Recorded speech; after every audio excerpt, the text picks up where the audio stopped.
In 1956, when Cecil B. DeMille directed The Ten Commandments, he shattered the record for most expensive Hollywood film budget.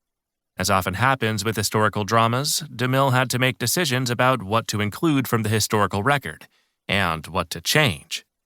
And because of the way he portrayed the film's climactic scene, there are millions of people whose impression of the story of Exodus includes God parting the sea just seconds before the Hebrews were able to make safe passage across it. DeMille probably made the right call. The film set records at the box office and has stood the test of time. But in doing so, he deprived a vast audience from experiencing one of the seminally inspiring stories of the Jewish people. In the Talmudic account of those events, we learn that as the Hebrews were pinned down between the massive Egyptian army and the Sea of Reeds, God commanded Moses to lead the 12 tribes of Israel straight into the waters. But they hesitated.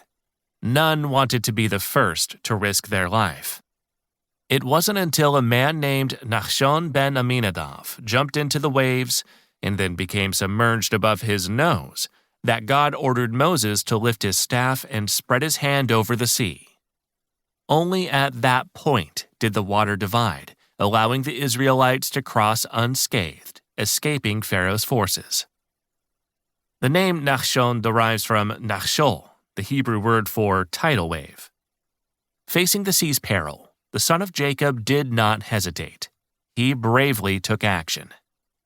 A little over 3 millennia later, in April 1948, a military mission known as Operation Nachshon was given the green light by the man who would become Israel's first prime minister, David Ben-Gurion. Anticipating an attack on Jerusalem by Arab forces, they had already hamstrung the Jew supply route from Tel Aviv.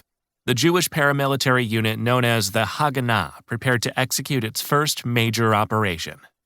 Up against it, and with no time to dither, just like their operation's namesake, they did not hesitate.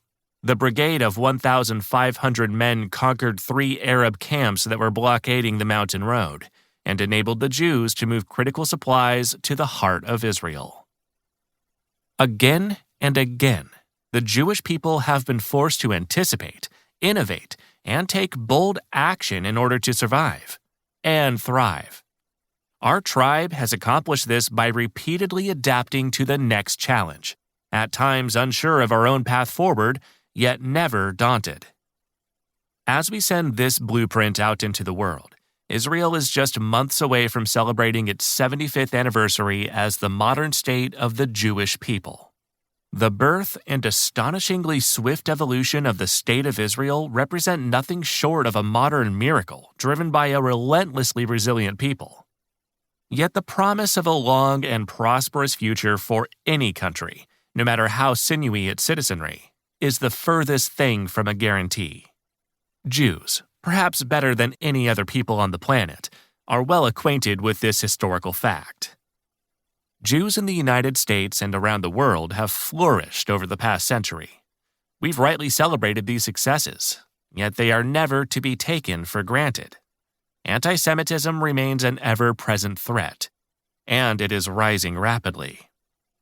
According to the Anti-Defamation League, in 2021, the United States saw an all-time high of anti-Semitic incidents, 2,717.